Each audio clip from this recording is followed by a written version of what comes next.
Hello, I'm Phyllis Culp. More important, bienvenidos, and welcome to the Unitarian Universalist Fellowship of San Miguel de Allende. We are located approximately in the middle of Mexico, and we are happy to be here, and to have members and friends all over North America and beyond. As the UUA describes Unitarian Universalists, we are people of all ages, people of many backgrounds, and people of many beliefs. We are brave, curious, and compassionate thinkers and doers. We create spirituality and community beyond boundaries, working for more justice and more love in our own lives and in the world. It's my great pleasure to tell you that in a few minutes, we'll hear Reverend Jurgen Ahlers, ordained Presbyterian minister, share his views on aging, longevity, and spirituality. I encourage you to read about our speaker in the order of service. It's not every day we get to hear about this topic from a former chairperson of the White House Council on Aging. We are indeed blessed. After the service, those on Zoom are invited to stay connected and visit with others and with Jurgen in the Zoom main room. Those who are with us at the Aldea can join us for coffee and cookies downstairs. If we have any visitors here today, would you please stand so that we can see who you are and personally greet you at coffee hour after the service? Your name and where you're from? My name is Lourdes. I'm originally Mexican, but we just moved here. Oh, good. Both? I'm born, and we just moved from San Diego. Oh, good. Well, we have new visitors from San Diego who just moved to Mexico.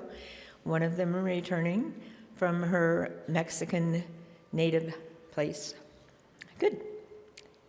We're happy to have you here with us today. If you're on Zoom, please put your name and where you are in the chat, so everybody in Zoom will know that you're there too. Welcome to everyone. We do record our Sunday services, but are a bit behind in posting them on YouTube. We're pleased that going forward, we expect to post each Sunday service on YouTube by noon the following Wednesday. Meanwhile, we're also working to get caught up with our posting previous services. Our YouTube channel is a great resource. Just go to youtube.com and then type in UUFSMA and access the great wealth of recordings we've collected there.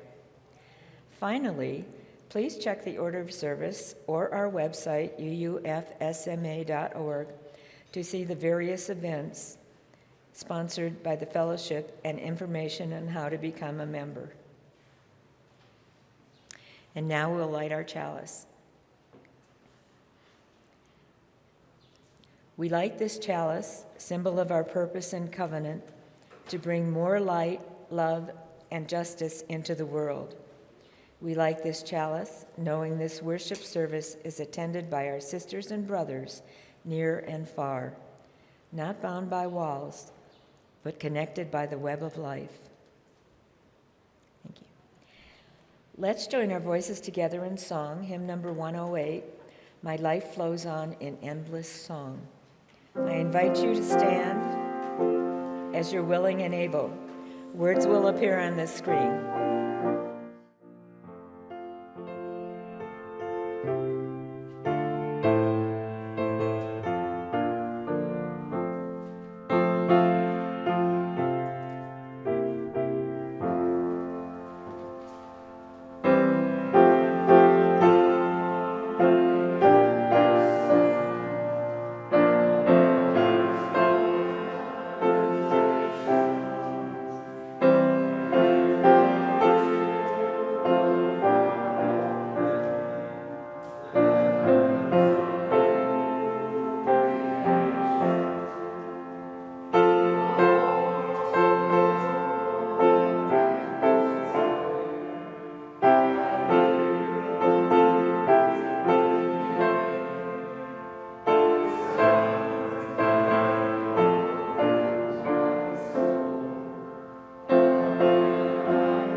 And now I invite you to join me in reciting our fellowship's covenant, first in English and then once again with Miguel Angel Espinosa leading us in Spanish.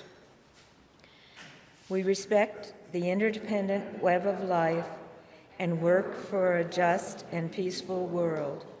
We encourage the search for truth and meaning, strive for compassion in our relationship, and seek values that will benefit our lives and the lives of others. This is our covenant. Miguel.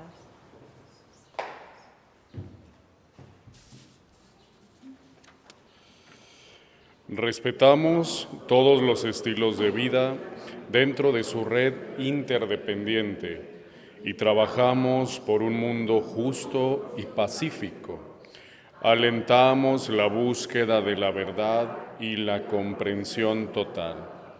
Nos esforzamos por mantener compasión en nuestras relaciones y buscamos valores que beneficien nuestras vidas y las vidas de los demás. Este es nuestro convenio.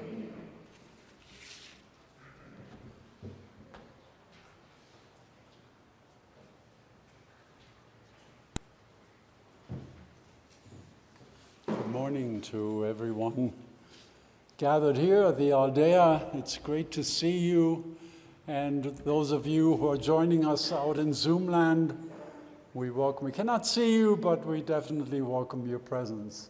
I understand that there are as many as 4 or 5 times the amount of people that we usually have in our Sunday service at the Aldea, so it's good to have all of you. We now enter the perhaps most sacred part of our morning service.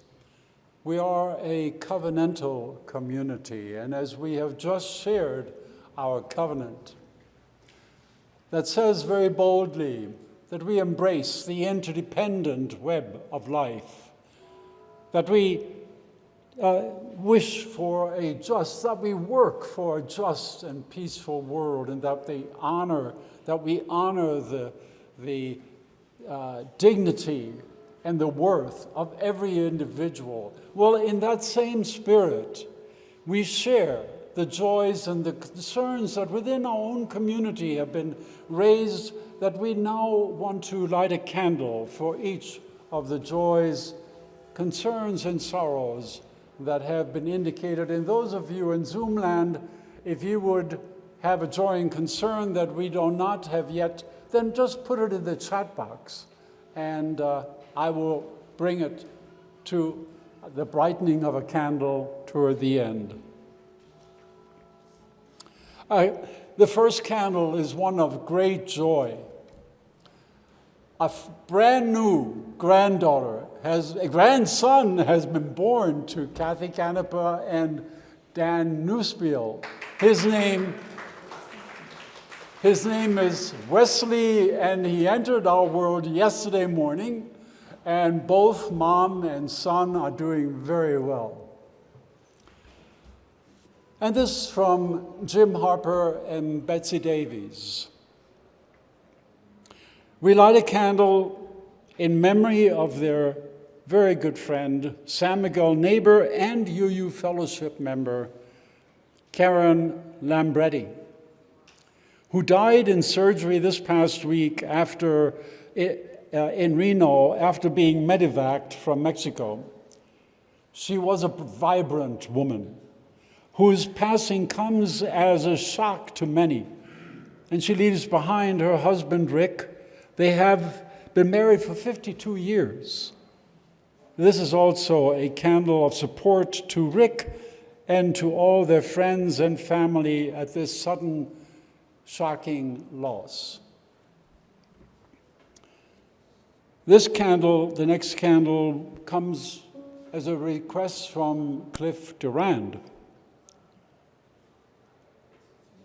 with a light and maybe a sombering thought that today, 45 years ago, the United States dropped the first atom bomb on Hiroshima, killing over 100,000 innocent civilians, which, as Cliff reminds us, makes Harry S. Truman one of America's mass murderers. Our next candle is one of gratitude. Well, gratitude that also comes with pain. But finally, Breonna Taylor's horrific, senseless, and unlawful fate has finally been granted justice in some capacity at the jury's conclusion that guilt will be handed down to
and dangerous reaction, including the cessation of talks between China and the US regarding national security issues and, not least, the very threatening issues of climate warming.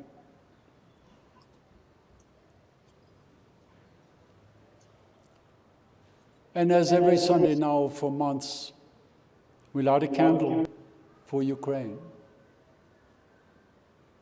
Again, for the unspeakable disaster that we have to witness. Words simply cannot suffice to describe the apparent madness that Russia's leader, with his unrelenting special military operation, the spirit of the Ukrainian people's resilience is truly remarkable, which is a testimony to the strength in our time of overwhelming odds and being determined to succeed and rebuild the country. Are there any joys and concerns in the chat box? None. Okay.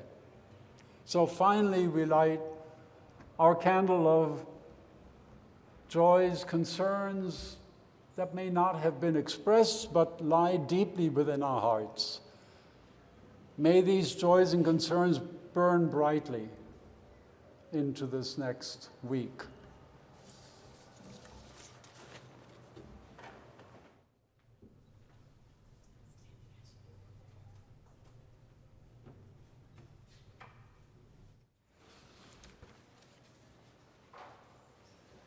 Good morning. My name is Robin Loving, and being both in La Tercera Edad, the third age, what our Mexican hosts call senior citizenry, and having worked in the field of aging, I find our topic today about aging and spirituality to be very pertinent to my life, and I believe it will be to yours.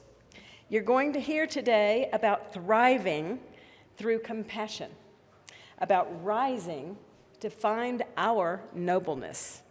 You're going to be reminded to create the spark that ignites a better life in our interconnected, interdependent web. You're going to be asked to bring your gifts, to be the hope and the dream for others.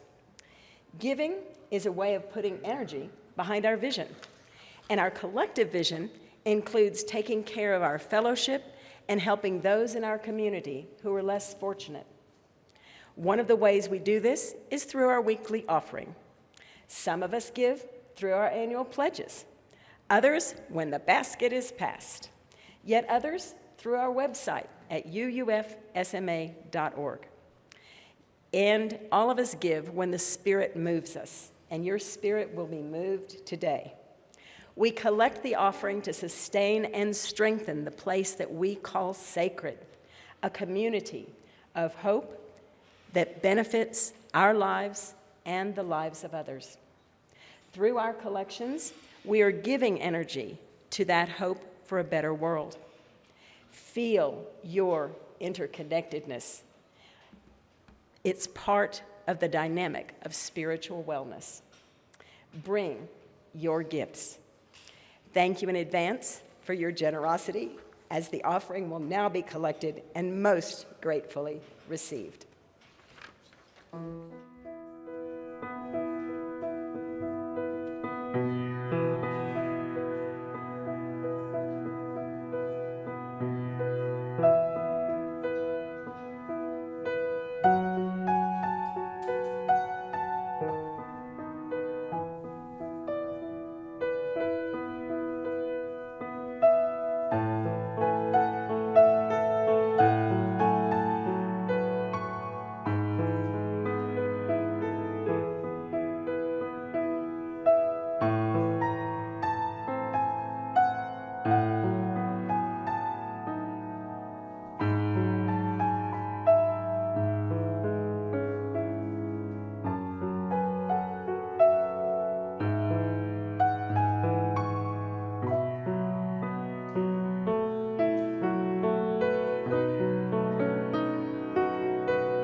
I want to share with you a poem that I have a feeling you're probably already familiar with by one of my favorite poets, Maya Angelou. It's called Still I Live. And she gives this poem in front of a live audience in her shimmering glitter. And I'm going to give her introductory remarks because I feel very much from the heart that what she has to say, both in the introductory remarks but also in the poem, which you'll actually hear and see on the screen in a moment, that it so pervades throughout my morning's thoughts that I want to share with you. So I'm quoting her as she introduces this poem. The issues which face us all are not just how to survive. Obviously, we're doing that somehow, but really how to thrive. This poem is called Still I Rise. Now, every person in this auditorium has gone to sleep one night or another, or gone to bed with fear, or pain, or loss, or terror, unhappiness, grief, insecurity, and yet, each of us awakens, rises, maybe sees another human being, and we say, "Good morning, how you doing?" "Oh, fine, thank you."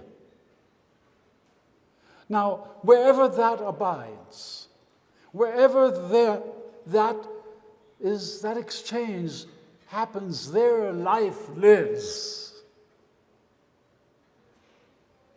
There we find the nobleness. She says not nobility. I think that's a pompous word.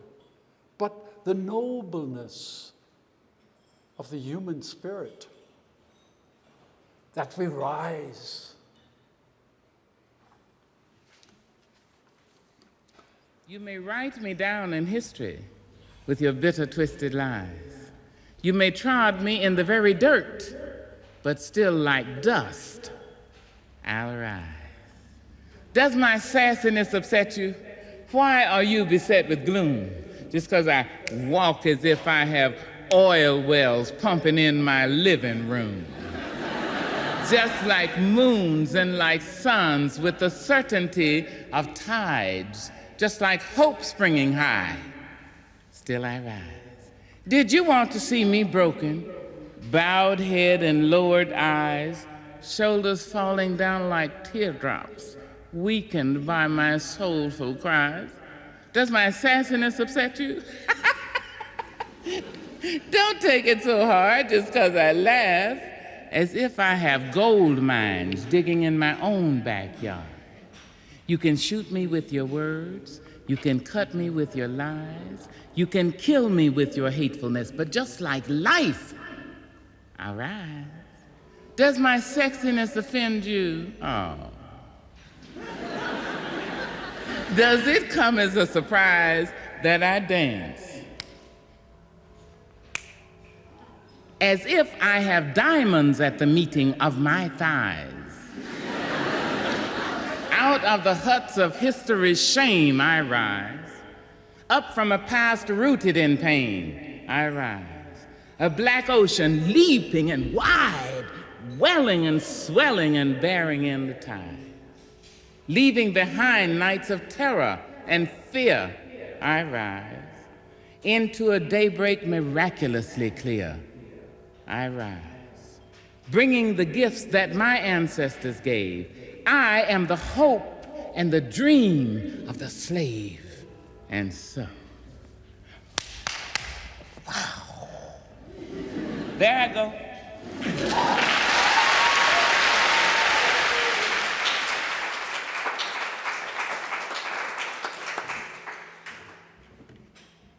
You can see why this poem means a lot to me. Well, when I first heard it, it left an indelible impression that I never forget. And I'm absolutely certain to this day that the first time I heard it, it was at Obama's first inauguration. And yet, when I Googled it, I couldn't find any reference to her reciting this incredible poem at Obama's inauguration. I don't know. If anybody in this room, let me know later on that you'll back me up, that she actually did read it at his inauguration. But for whatever reason, I connected this poem with that moment of compassion, that moment of hope that speaks so eloquently. But I have to digress for a moment. I'll come back to the poem. I want to share with you a concept that I have a feeling is pretty much familiar to many in this room, namely the concept of synchronicity.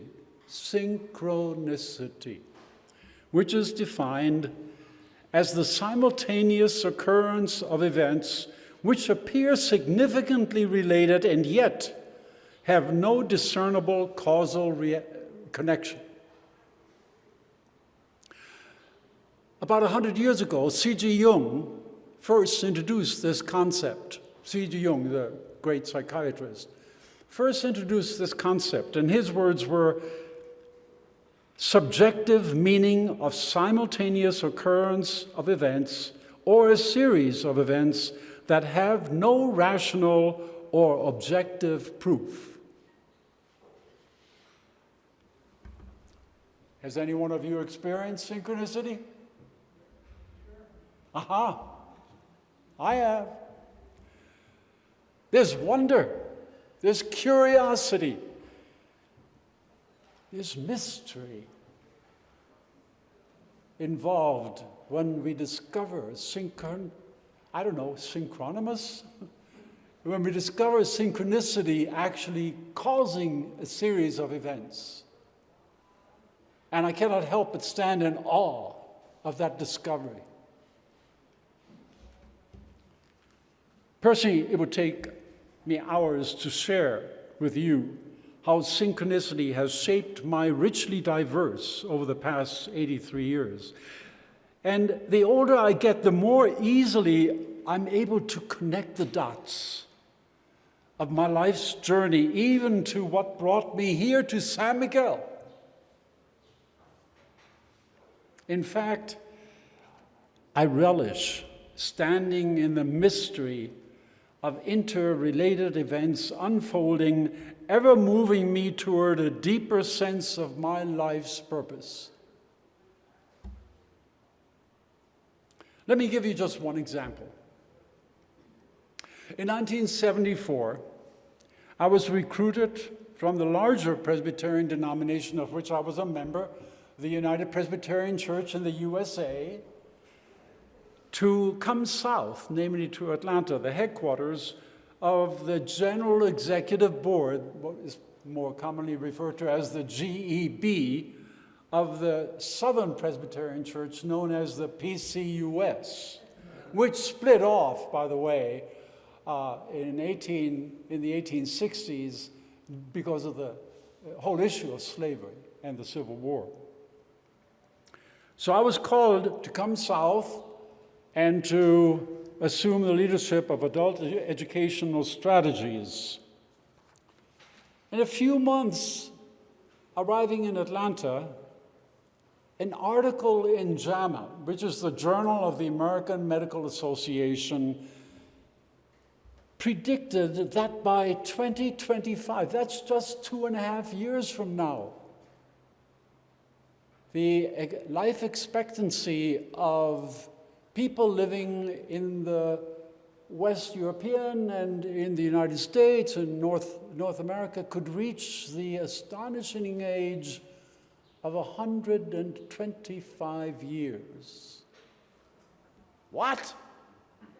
125 years? Yes, the article went on to say, based on 3 things kept in balance. The first makes sense. Good, adequate nutrition, the kinds of food we put into our body. The second is regular, ongoing, even rigorous exercise. And the third, rest, sleep, proper amounts of rest. Oh, we see we're getting very close to that 50-year mark, 1975, 2025. We're not anywhere as close. In fact, our life expectancy seems to be going backwards.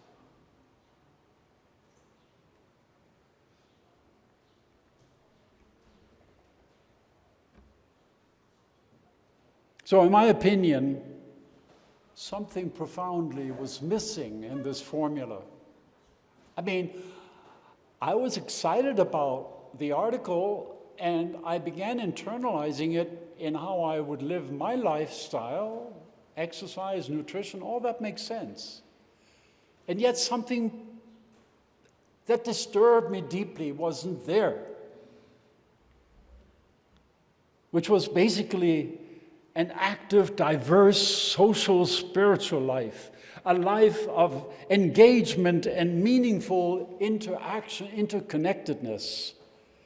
My uncomfortable with the JAMA premise was that I totally missed the spiritual dynamic that knits everything else together, no matter how long you actually live. Angelo's poem helps make this point. She reflects the long history of pain, call it terror or existential crises, that her race, her ancestors have for so long endured and continue to endure. Still, she says joyfully, exuberantly, I rise. If this isn't spirituality, I don't know what spirituality is.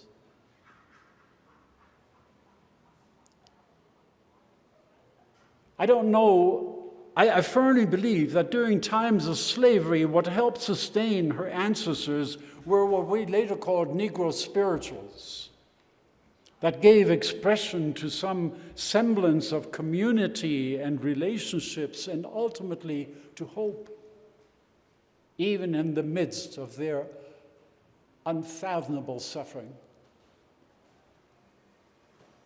Well, just getting back to the JAMA article for a moment, I was reminded of the famous quote by John Donne, "No man is an island unto himself." I remember singing it in middle school in a chorus. Beautiful song. No man is an island. And then also, just a couple of years earlier, in, I think it was 71, 72, by Simon and Garfunkel, the song, "I Am a Rock." Some of you will remember it, I'm sure, with the refrain, "No rock feels pain. No island ever cries." And the AMA, when they published this article, could they be totally oblivious to this fact? I was disturbed. So here's the synchronistic event that I want to share with you this morning. In the early spring of 1975, I attended my first meeting with the National Interfaith Coalition on Aging called NICA. And from what I could make out in this initial meeting, there was an ongoing wrestling with the mandate given by the 1971 White House Conference. By that time, by the way, every 10 years, the White House Conference on Aging was taking place. So they were, NICA, the members of NICA were wrestling now for a couple of years with coming up with this mandate to the religious communities across the country, the various religious traditions, to come up with a working definition on spiritual well-being of elders that they could infuse into their life, into their communities.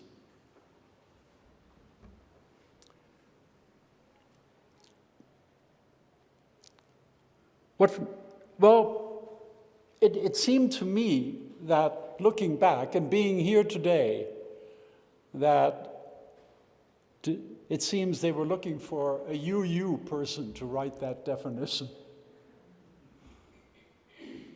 Because we're not limited by any single dogma.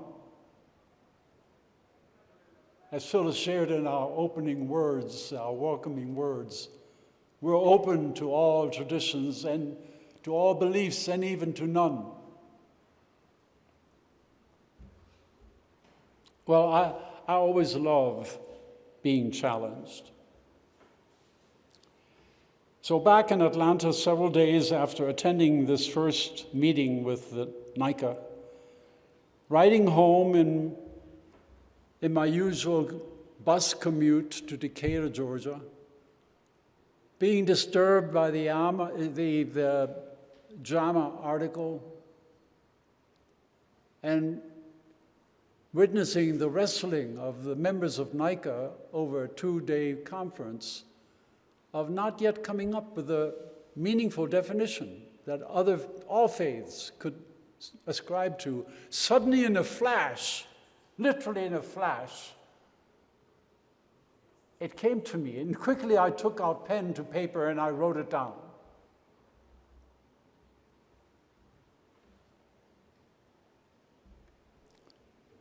Well, what followed were numerous, very in short order, numerous regional conferences across the country sponsored by NICA for input, for editing, whatever to reach consensus by representatives of many diverse leaders, you name it, Protestant, Jewish, Roman Catholic, Muslim, Buddhist, even the Salvation Army. However much was discussed, in the end, this brief scribbled definition that came to me on the bus ride home remained intact and became the basis of a call by the White House Conference on Aging for papers to be submitted around this definition to be selected for presentation at the Intradecade Conference in the spring of 1976. And around 400 papers were submitted by a myriad of faith traditions, from gerontologists, religious leaders, academics, and so forth, with 50 of those papers being selected for breakout sessions over the 3-day event. Maggie Kuhn, founder of the Grey Panthers, and Martin Luther King Sr. were asked to give keynotes. Both could have identified with Angelou's poem. I'm sure of it. Maggie was a fellow UPC USA member of my denomination. She was an executive in Philadelphia. And when she turned 65, she was asked to quit. And she said, "What? I'm in the prime of my work. I'm perfectly capable." But she turned 65. And her rallying cry for shaping the Grey Panthers, of course, was a play on words after the Black Panther movement. Her rallying cry was not retirement, refirement. Here is this little itty-bitty woman, maybe about this tall, with gnarled, and she wouldn't be hesitant at all, showing her gnarled arthritic hands. She had a lot of fire in her spirit. Well, she led the Grey Panther movement, which today is an international movement, by the way, which ultimately led to the passing of the Older Americans Act signed by Reagan. Yes, President Reagan. which, among many other things, eliminated forced early retirement at 65 or whatever. And Martin Luther King, Sr., well, not only did he have to endure the horror of his famous son's assassination, but also the inexplicable shock and pain of seeing his wife's assassination as she sat at the piano playing while he led a service at Ebenezer Baptist Church in 1974. I was in Atlanta at that time.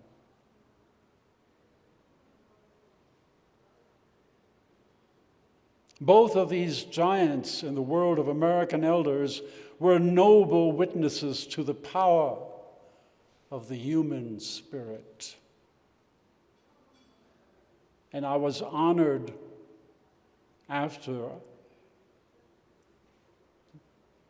recruiting them to become keynote speakers, to become lifelong friends with both of them after the conference. So Diego, at this point, I would like to talk about the definition of spiritual being of elders around which this conference led, and the 50 papers which ultimately became an anthology in a published book.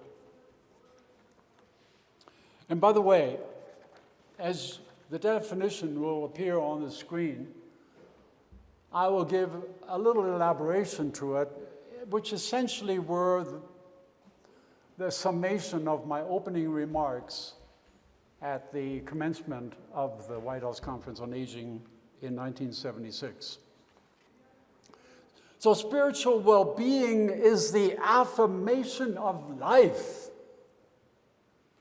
in a relationship with God, self, community, and environment that nurtures and celebrates wholeness. Simple.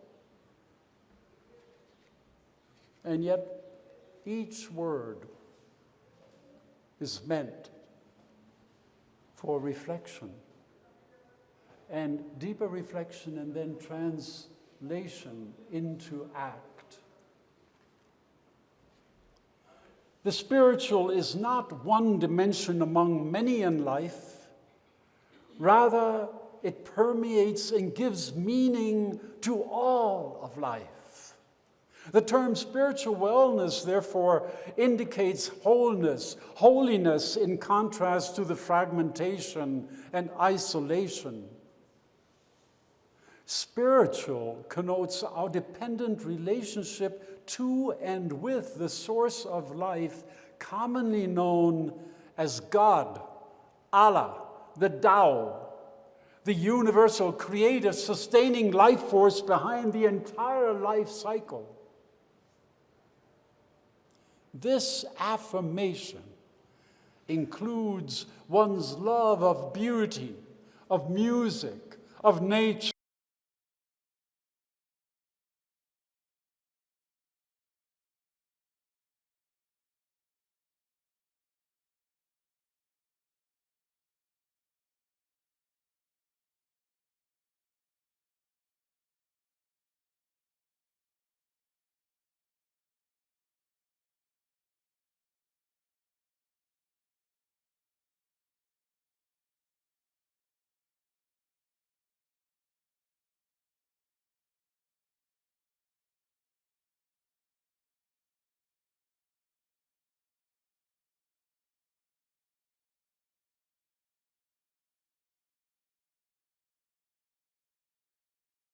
i.e., that is, its purpose.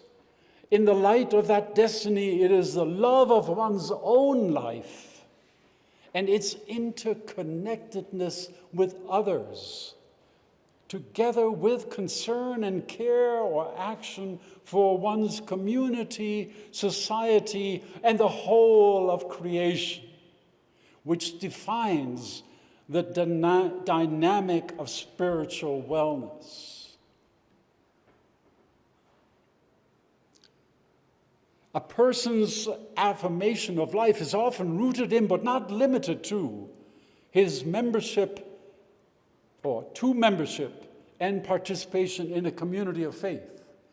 In such a community, one grows to accept the past, to be aware of and alive in the present, and to live in the hope of life's fulfillment. And the phrase, in a relationship with God, self, community, and environment, affirmation of life occurs within the context of one's relationship with God, oneself, community, and environment. God is seen as a supreme being, creator of life, the source and power that wills wellness and well-being. However we wish to define this word God, it is an interdependency, it is an interrelationship with that power that's greater than us. All people are called to respond to God in trust and love and obedience, realizing we are God's children, just using that as a metaphor. We grow toward wholeness as individuals and are led to affirm our kinship with others in the community of faith, as well as the entire human family. Under God, and as members of the community of faith, we are responsible for stewarding the resources of the environment to the wellness and the well-being of all of life's existence. And finally, the phrase that nurtures and celebrates wholeness. Human wholeness may never be fully attained. Throughout life, it is a promise, a possibility in progress of becoming. As in all the major religious traditions, for example, in the Judeo-Christian Muslim traditions, life derives its significance through its defining relationship with God or with a higher being. And this relationship awakens and nourishes the progress of growth toward wholeness. It crowns moments of life with meaning, and it extols spiritual gratification, ultimately safeguarding the well-being of all of life for all time. We can now take the caption off.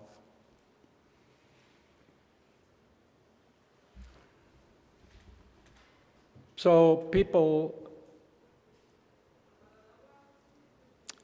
in this congregation know that I like things that are pithy, short, to the point, easily to commit to memory. That's why just these short phrases, affirmation of life in relationship with God, self, community, and environment that nurtures and celebrates wholeness, committable to memory, so that it can be plowed into our daily way of living with ourselves and with one another. And still, I rise. Angelou doesn't shy away from the unfathomable, relentless terror her race and her ancestors had endured, yet she does so with grace and even with an ironic sense of humor. Out of the pit of human misery, still I rise. What gives her this power? I believe it is her community that she identifies with, her relationship with them and the human community beyond. In our own time, I can't help but think of the empowerment of engagement within the Me Too and the Black Lives Matter movements that gives expression to the affirmation of life, this yes to life. Obama's initial bid for the US presidency leaned on this transformational power with the famous refrain, as you well know it, "Yes, we can." It was the cry of hope and grace. How well we remember Betty Davis, quote, with her dry sense of humor, "Growing old ain't for sissies." And I'm also reminded by a great lady within our own fellowship, whose name bears uncanny resemblance, namely Betsy Davies. You know, once at a Zoom call, it's amazing what you can observe in Zoom calls when people are sitting in the privacy of their home. So I can't remember whether it was Jim Harper, her husband, who was in front of the screen and Betsy was in the background, or whether it was Betsy interacting with us directly. But while we were having our Zoom call, there she was pumping iron. Literally, not like Schwarzenegger, no, but she was lifting weights.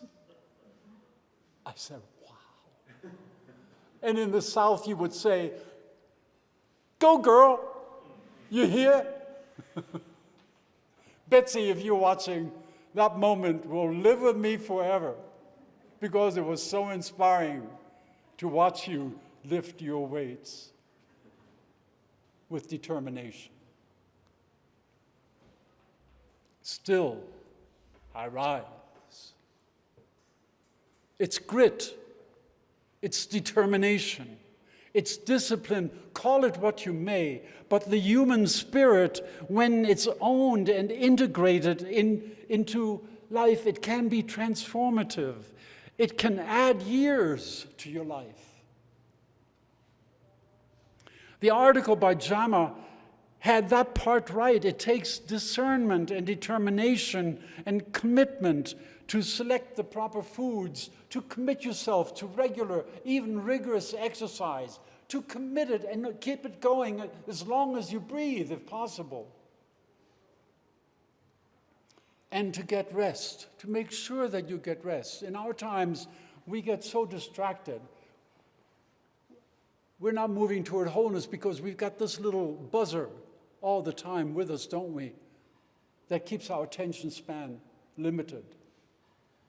There are reasons why the statistics show our life expectancy not rising but going down.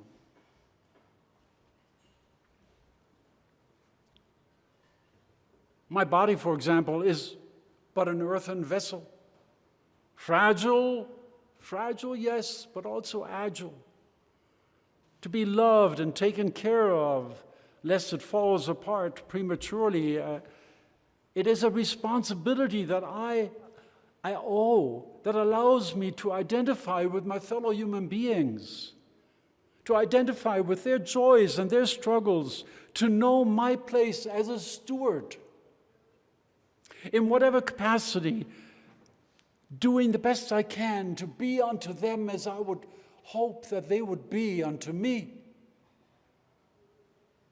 So let's just briefly identify spirituality in our mundane existence, the beauty of a shared meal and the potential for convivium around a table, lighting a candle even when dining in solitude, listening to Brahms' violin concerto, walking gently on the ground of dry pine needles in a darkening forest, listening, feeling the energy of a thunderstorm, rising early and discovering in wonderment the 3, no 4, oh, no, even 5 hot air balloons hovering over a still sleepy San Miguel. Caring for the colorful flowers that contrast with the ancient granite walls around my patio. Identifying and helping to care for those less fortunate than I. You and I could go on listing a multitude of ways that allow us to say yes to life. To be grateful for the very gift that life presents us with. But this yes to life, this affirmation becomes almost instinctive when we've walked through the valley of the shadow, when we come closer to the realization of our own mortality and the grace that allows us to live yet another day or perhaps just another moment. When I was at Florida State University in Tallahassee, Florida, a very good friend of mine who was my age, a little bit older than me, Betty Pfeiffer, 2 young children. She was in her early 40s. She had terminal cancer. And a day or two before she died, I visited her. I bought her a bouquet of flowers. And I thought I needed to give her some comforting words, but gosh, she gave me so much comfort. Oh, she took that bouquet of flowers and she was just so full of joy. And she asked about my children. She asked about how am I doing? I was deeply touched by this sense of gratitude that she exuded when she was healthy, and she kept it right on through until the last moment she took her last breath. And those of you who've had the privilege of reading Viktor Frankl's Man's Search for Meaning, or heard or read any of Elie Wiesel's books, you know what I'm talking about, because they so exemplify the strength of the human spirit. You see, growing old teaches us sooner or later that our life and how we decide to live it matters, that it has purpose, and ultimately to be a servant wherever service, or call it love, is needed. I call this realization wisdom. And wisdom is an expression of love and peace that passes all understanding. But we know it when we experience it. Yes, spiritual being fuels our resolve, our own resilience to keep on living as best as we can, even under limiting circumstances. Amen. So if you're willing and able, let us join in our final concluding song, number 6, Just as Long as I Have Breath.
In my closing words, I greet you with the word hilaritas. Hilaritas. You will surely be curious as to the meaning of this word. It's Latin.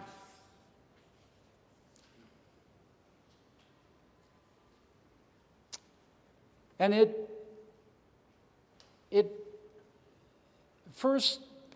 learned first through the writings of Dietrich Bonhoeffer, who was truly one of my few theological heroes when I was in seminary. In his letters and papers from prison, that's where I discovered it. And the background of that is that it means exceeding joy, even in the midst of great struggle. It was a salutation. It was a way of signing the letters by Count Helmut von Moltke, who was a member of the inner circle within the Abwehr, the Nazi counterintelligence. And he always signed his letters to his inner circle, who were plotting the assassination of Hitler, with this word, hilaritas, exclamation point. Tragically, the circle of officers who plotted the assassination, including von Moltke and even Bonhoeffer, who was not part of the plot, but he acted as a father confessor of sorts to these officers who simply had enough. Tragically, they were all imprisoned and summarily executed. Bonhoeffer, just a few days before Hitler ended his own life, and the total collapse of the Nazi regime. So I close this morning's worship with the word, the salutation of hilaritas, exceeding joy, even in the midst of pain and struggle, the joy that Maya Angelou shared in her magnificent poem. So carry this joy with you as you walk from here into the new week, as we extinguish the candle that continues to burn in our hearts with meaning and purpose and direction. So may it be. See you later.